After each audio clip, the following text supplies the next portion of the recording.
Press the bell icon of the ePathshala channel and never miss another update. So now it's a part third of this chapter, mineral and energy resource. इसके बारे में हमने इससे पहले इस chapter पे 2 part किए हुए हैं और इस पार्ट के अंदर हम पूरी तरीके से एनर्जी रिसोर्स यानी कि ऊर्जा संसाधन के बारे में बात करेंगे। ठीक है, तो हमने खनिज के बारे में पिछले 2 पार्ट के अंदर कवर कर लिया था and now we are going to start energy resource. दोस्तों, एनर्जी रिसोर्स भी टाइप के होते हैं। रिसोर्स आपको पहले ही पता था, वो सभी संसाधन जिसका हम इस्तेमाल करते हैं और जो प्राकृतिक भी होते हैं और कुछ इंसानों के द्वारा भी बनाए जाते हैं, संसाधन जिसका हम इस्तेमाल करते हैं। अब कुछ ऐसे संसाधन होते हैं जिनमें एनर्जी होती है और वो बैकबोन होती है देश की और उससे बहुत सारा व्यापार होता है, इसीलिए इसको भी जानना ज़रूरी है। ठीक है, तो कन्वेंशनल एनर्जी रिसोर्स एक पार्ट है एनर्जी रिसोर्स का और दूसरा है non conventional energy resource. Hindi में आप इसे पारंपरागत ऊर्जा संसाधन या गैर पारंपरागत ऊर्जा संसाधन बोलते हैं। पारंपरिक या पारंपरागत एक ही बात है। ठीक है, तो इस वीडियो के अंदर हम पूरी तरीके से कन्वेंशनल एनर्जी रिसोर्स के बारे में बात करेंगे।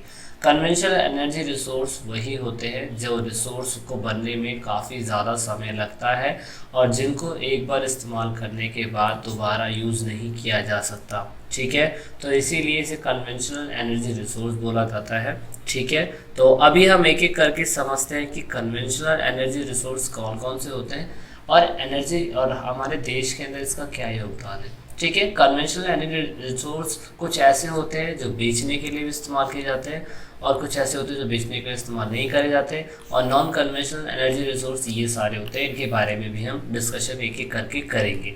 तो first of all we gonna start conventional resource. कौन कौन से हमारे को ज़्यादा यूज़ में आते हैं? वुड है, कोल है, पेट्रोलियम है, नेचुरल गैस है, ये सारे के सारे कन्वेंशनल एनर्जी रिसोर्स हमारे पास है, यानी कि पारंपरागत ऊर्जा संसाधन हमें देखने को इसमें मिलते हैं। तो first of all we gonna talk about iron ore, यानी कि जिससे आप बोलते हैं कोल, उसके बारे में बात करेंगे हम। अब जो कोल है दोस्तों, उसकी भी क्वालिटी अलग अलग होती है, यानी कि आप देखेंगे मार्केट के अंदर कोयला सिर्फ जो आपको देखने को मिलता है काठ कोयला, एक कैसा कोयला है, तो कोयले की भी टाइप है जिसकी क्वालिटी अलग अलग होती है, इसलिए फिर वो अलग अलग जगह में इस्तेमाल में लाया जाता है। तो आप देख सकते हैं सबसे पहले एंथेसाइट, उसके बाद ब्रिट्यूनियस एंड उसके बाद नेवली लिग्नाइट। ये कोयले की 3 टाइप की क्वालिटी हमें देखने को मिलती है। ठीक है, तो हर कोयला हर स्थान पे अलग अलग वैल्यू के बिहाफ पे मिलता है हमें, मतलब आप एक ही टाइप का कोयला कहीं नहीं देख पाएंगे, कहीं पे कुछ दूसरा खान मिलती है, कहीं दूसरी खान मिलती है और कहीं तीसरी खान मिलती है। तो कोयले की अलग अलग क्वालिटी होने की वजह से मार्केट में इनकी डिमांड भी अलग अलग हमें देखने को मिलती है। तो कोयला वैसे तो बेसिकली एक बहुत ही इम्पॉर्टेंट मिनरल्स बोला जाता है क्योंकि एनर्जी के लिए इस्तेमाल होता है, दूसरा थर्मल पावर में इसका सबसे ज़्यादा इस्तेमाल होता है, हीटिंग के लिए आप देखते हैं एनर्जी के लिए, और साथ साथ में आप मैं बोल सकता हूँ आयरन ओर, मतलब जिसमें लोहे के थोड़े बहुत अंश होते हैं, उसको पिघला के उसमें से लोहा निकालने के लिए आयरन आपका किसका कोल का ही इस्तेमाल किया जाता है। तो कोल से हम कह सकते हैं कि हम लोहा बहुत अच्छी मात्रा में निकालते हैं और इसका मतलब ये हुआ कि हमारे देश के अंदर जितना भी लोहा आप इस्तेमाल करते हैं उस सब के पीछे कोयले की ही देन है। अगर कोयला नहीं होता तो शायद से आप लोहे का इस्तेमाल नहीं कर पाते, क्योंकि लोहा डायरेक्टली धरती से निकलता नहीं है। लोहा जो होता है वो एक आयरन ओर्क के अंदर होता है। आयरन ओर्क जो आपने पहले देख लिया था, हेमेटाइट और मैग्नेटाइट 2 टाइप के आयरन ओर्क हमें देखने को मिलते हैं और यहाँ पे आयरन ओर्क के अंदर से लोहा जो है निकाला जाता है और लोहा जब निकाला जाता है तो उसके बाद फिर हम लोहे का इस्तेमाल करते हैं। So we must give the importance to coal, जिससे हम लोहा निकाल पा रहे हैं। ठीक है, तो कोयला वैसे तो क्या कहते हैं, बताया जाता है कि 2 मेनली जोग्राफिकल एज में हमें देखने को मिला था। एक वो था जब गोंडवाना लैंड टूट के यहाँ पे जुड़ा था, भारत बना था, तो कुछ इसकी वजह से हमारे पास कोल हमें देखने को मिला। ऐसा नहीं है कि हम कोल को उगा सकते हैं, धरती के अंदर ये नेचुरल पाया जाता है और बहुत कम देशों के अंदर इसे देखने को हमें मिलता है। कोयला हर जगह आपको देखने को नहीं मिलेगा। तो थैंक टू इंडिया की वो गोंडवाना जो लैंड था उसकी वजह से जब भारत बना तो यहाँ पे कोल हमें मिल पाया और हम इसका इस्तेमाल कर रहे हैं। और दूसरा है थर्शरी कोल, वो आप देख सकते हैं आसाम का आसपास का इलाका है जहाँ पे हमें कोल देखने को मिलता है। कोल मतलब कोयला, और कोयले से आपको पता है बहुत सारी चीज़ें यूज़ होती है। ठीक है, तो साथ साथ आपको कोल फील्ड अगर देखनी है, कोल माइंस अगर आपको देखनी है, तो आप ये सारा इलाका देख सकते हैं जहाँ जहाँ पे कोल माइंस हमारे भारत के अंदर यानी कि खदानें हैं। किसकी? कोयले की खदानें हमें देखने को मिलती है। ठीक है, तो दूसरा हमारा जो पेट्रोलियम है वो भी एक एनर्जी रिसोर्स है, ऊर्जा का संसाधन है। पेट्रोल, कच्चा तेल आपको पता ही है, फिर उससे क्या क्या चीज़ें चलती है भारत के अंदर, इवन पूरी कंट्री के अंदर। तो ये सबसे ऊर्जा का सबसे इम्पोर्टेंट संसाधन है जो हमारे देश के डेवलपमेंट के लिए, हमारे देश के मैं बोल सकता हूँ विकास के लिए बहुत ज़्यादा ज़रूरी होता है पेट्रोलियम। अब पेट्रोलियम की वजह से बहुत सारे जो पेट्रोकेमिकल इंडस्ट्रीज़ होती है वो चल पाती है, क्योंकि पेट्रोलियम नहीं होता तो शायद से हम बोल सकता हूँ मैं यहाँ पे सिंथेटिक रबर है, सिंथेटिक फाइबर है, मेडिसिन है, वैसलीन है, वैक्स है, सोप है, कॉस्मेटिक की बहुत सारी चीज़ें जिसमें पेट्रोलियम इस्तेमाल होता है। ठीक है ना। तो फर्टिलाइज़र भी उसके अंदर भी आप देखेंगे केमिकल का इस्तेमाल होता है। तो ठीक है, दूसरा अब इसे मैं बोल सकता हूँ कि लिक्विड गोल्ड भी कहा जाता है। और आपको ये इलाका दिख रहा है जहाँ जहाँ पे पेट्रोलियम हमें मिलता है, जहाँ पे ठीक ठाक पेट्रोलियम हमें मिल जाता है।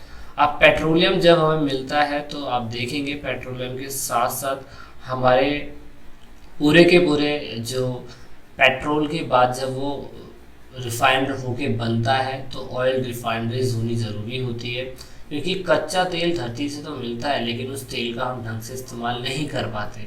उस ऑयल को अच्छा बनाने के लिए हमें ऑयल रिफाइनरीज बनानी पड़ती है जहाँ पे हम को उस तेल को अच्छा बनाते हैं और यूज़ किया जाने वाला उसे बनाया जाता है। तो ये आपको वो मैपिंग दिख रही है जहाँ जहाँ पे ऑयल रिफाइनरीज हमारे पास होती है, यानी कि यहाँ पे हम ऑयल बनाते हैं। तो यानी कि इंडिया के अंदर जो ऑयल रिफाइनरीज होती है वो दो टाइप की होती है। ऐसी ओल्ड ऑयल रिफाइनरीज जो आप देख सकते हैं तेल शोधन आधार क्षेत्र, यानी कि oil refinery field based industries है जहाँ पे ऑयल देखने को मिलेगा। और दूसरा मार्केट बेस्ड इंडस्ट्रीज़ है जो मार्केट के इस्तेमाल के लिए होता है। एक ऐसी ऑयल रिफाइनरीज और दूसरी ऑयल रिफाइनरीज जो सरकार या मैं बोल सकता हूँ गवर्नमेंट सर्विस वाले इस्तेमाल में लाते हैं। तो मार्केट के लिए भी अलग ऑयल रिफाइनरी होती है जिससे तेल बिकेगा और फिर जनता खरीदेगी और अपने कार में, बाइक में या जहाँ जहाँ पे वो ऑयल इस्तेमाल होता है वहाँ यूज़ करेंगी, है ना।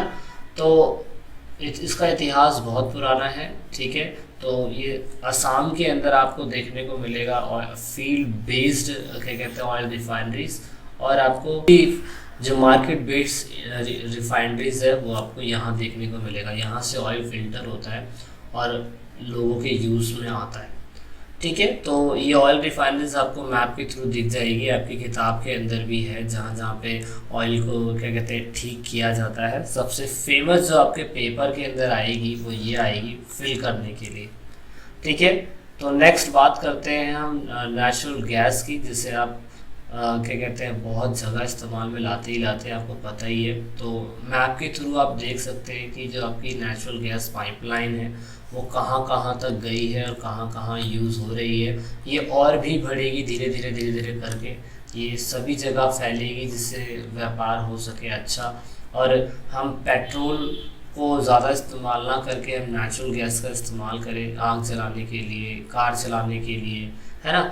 तो शुरुआती समय में इसका भी इतिहास अलग है। 1984 के अंदर, 85 के अंदर मैं बोल सकता हूँ कि गेल इंडस्ट्री बनी, जिसे आप बोल सकते हैं gas authority of India limited. ये बनाया गया और बनाने के बाद जब प्राकृतिक गैस यानी कि जो नेचुरल गैस होती है जब वो धरती से निकाली गई तो फिर उसको बाद में परिवहन के अंदर और बाज़ार के अंदर बेचा जाने लग गया। और फिर ये एक क्या कहते हैं बोल सकता हूँ जो सेक्टर के पब्लिक सेक्टर के अंदर था वो आ गया, और साथ साथ इन्होंने कोलैबोरेट क्या कहते हैं साथ दिया कि कैसे जो नेचुरल गैस है उसका यूज़ किया जा सकता है और हम पेट्रोल जो है उसको कम यूज़ कर सकते हैं। हमारे देश के विकास के लिए ज़्यादा अच्छा होगा ये। इसीलिए फिर इन लोगों ने इस तेल के क्षेत्र में और अच्छा संशोधन करा, मतलब इस नेचुरल गैस को और अच्छा बनाने के लिए और तेल के यूज़ को कम करने के लिए उन्होंने फिर oil and natural gas corporation limited करके 1956 में ही, मतलब उन लोगों ने बहुत अच्छा क्या कहते हैं शुरुआत में इनिशिएट दिया, जिससे मतलब मैं कह सकता हूँ कि कोल जो था और उसके बाद पेट्रोलियम जो था, उसके बाद जो ये नेचुरल गैस आया, तो उसके बाद प्रकृति के अंदर मैं बोल सकता हूँ कि इक्वली बैलेंस बन गया।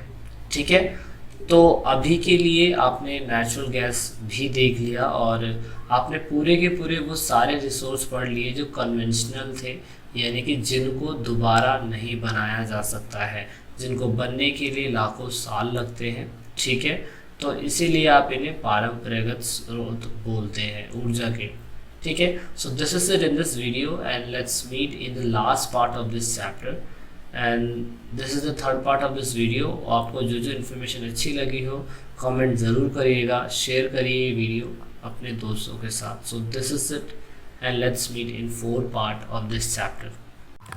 तो लास्ट में दोस्तों, अगर आप वीडियो को देख रहे हैं और ई पाठशाला चैनल के आप सब्सक्राइबर हैं या नए सब्सक्राइबर हैं, तो ई पाठशाला की टीम से आप सभी को यही रिक्वेस्ट है कि आप इन सभी वीडियो को अपने दोस्तों के साथ शेयर ज़रूर करें और कोशिश करें कि आप दूसरों को शेयर करवाने के लिए बोलें, क्योंकि आप जितना वीडियो को शेयर करेंगे उतना ही हम और लोगों की मदद कर पाएंगे, क्योंकि पढ़ेगा इंडिया जब भी बढ़ेगा इंडिया। तो वीडियो के लास्ट में वीडियो को एंड तक देखने के लिए, चैनल को सपोर्ट करने के लिए बहुत बहुत धन्यवाद। जय हिंद, जय भारत।